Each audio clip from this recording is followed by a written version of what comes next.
adalah gembalaku, takkan kekurangan aku. Saudara-saudari yang terkasih, selamat pagi.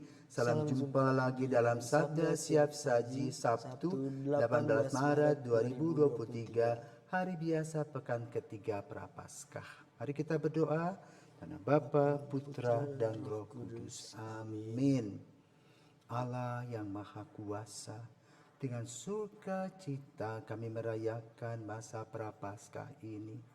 Semoga kami yang sedang menyiapkan hati untuk mengenangkan misteri Paskah digembirakan oleh daya rohaninya.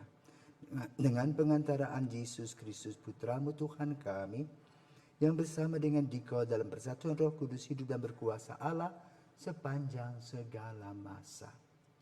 Amin. Tuhan bersamamu dan bersama rohmu. Inilah Injil Yesus Kristus menurut Lukas. Dimuliakanlah Tuhan.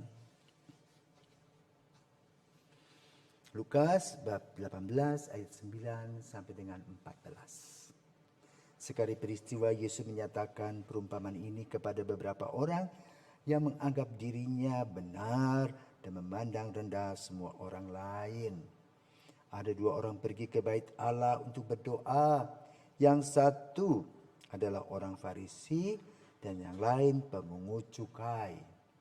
Orang Farisi itu berdiri dan berdoa dalam hatinya begini, "Ya Allah, aku mengucap syukur kepadamu karena aku tidak sama seperti semua orang lain. Aku bukan perampok, bukan orang lalim, bukan pezina, dan bukan juga seperti pemungut cukai ini. Aku berpuasa 2 kali seminggu.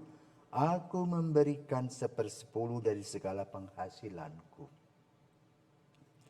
Tetapi pemungut cukai itu berdiri jauh-jauh. Bahkan ia tidak berani menengadah ke langit, melainkan ia memukul diri dan berkata, "Ya Allah, kasihanilah aku orang berdosa ini." Aku berkata kepadamu, orang ini pulang ke rumahnya sebagai orang yang dibenarkan Allah, sedang orang lain itu tidak. Sebab barang siapa meninggikan diri akan direndahkan, dan barang siapa merendahkan diri akan ditinggikan. Demikianlah sabda Tuhan. Terpujilah Kristus. Romo, saya mau tanya nih Romo, kenapa sih atau apa sih maksud Yesus kasih perumpamaan ini ke kita? Ada orang yang doanya sombong, baru ada orang yang doanya tuh yang beda juga Romo. Kita ini kan Lucifer. Ya, Lucifer itu adalah ratu, raja setan ya, yang sombong. Dia diciptakan oleh Tuhan dengan ketampanan. Ya. Tetapi justru dengan ketampanan itu dia menjadi angkuh dan sombong dan ia ingin melebihi Tuhan.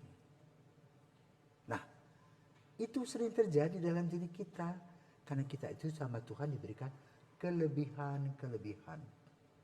Ada orang cantik, orang tampan, orang kaya, orang miskin, ya, orang sehat, orang sakit. Nah, yang tampan, yang cantik, yang kaya, ya, yang sehat, ya, lalu juga yang mempunyai talenta lebih, wah, sombong, ya.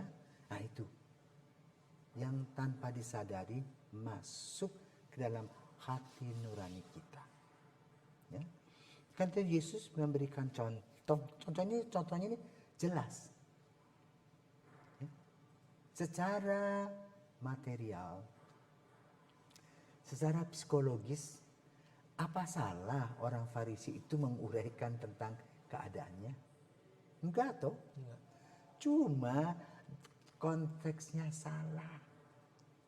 Dia mencampur baurkan antara doa, ya, dengan kehidupan nyata. Harusnya kan bersyukur kepada Tuhan, dia bisa memberikan persepuluhan, dia bisa berpuasa, ya. Banyak hal yang sudah dia buat.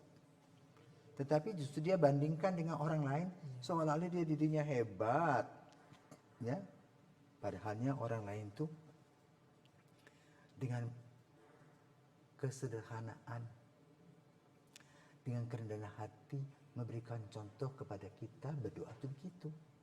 Bukan untuk bersombong diri. Maka apa sih inti dari doa? Inti dari doa apa? Satu, mengucap syukur, berterima kasih kepada Tuhan untuk kasih karunia-Nya. Yang ketiga, memohon. Ya, tapi tidak pamer. Tuh.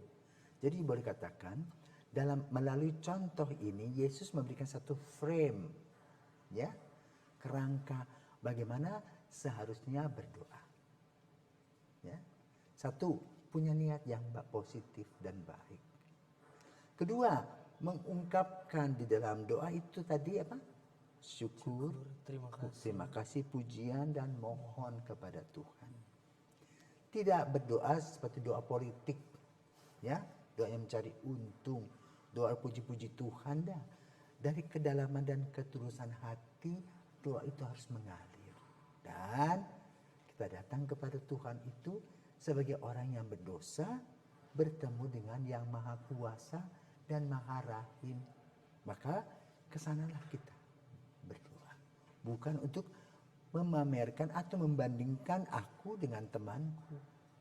Ya, soal dosa dan kerahiman itu masing-masing urus sendiri. Jadi kita tidak bisa mencampuri urusan itu.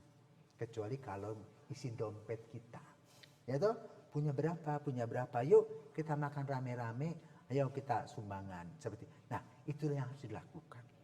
Maka dengan contoh yang jelas dan nyata, bagi orang-orang Farisi faham. Karena tadi mereka hanya hafal saja.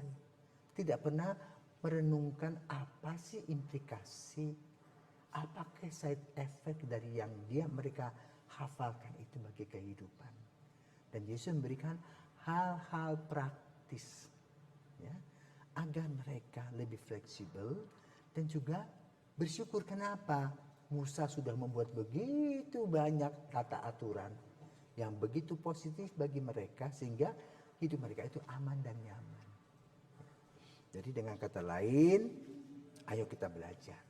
Datang kepada Tuhan dalam kerendahan hati, bukan dalam kesombongan. Tidak pamer di hadapan Tuhan. Kenapa? Kita ini pinjem dari Tuhan, ya, mulai dengan napas kita, umur kita, dan segala-segalanya itu.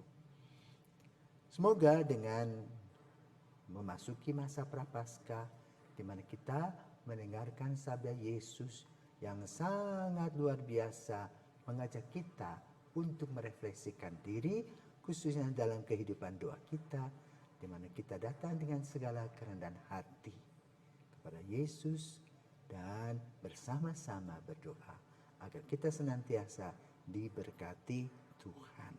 Amin. Selamat pagi. Selamat pagi Romo.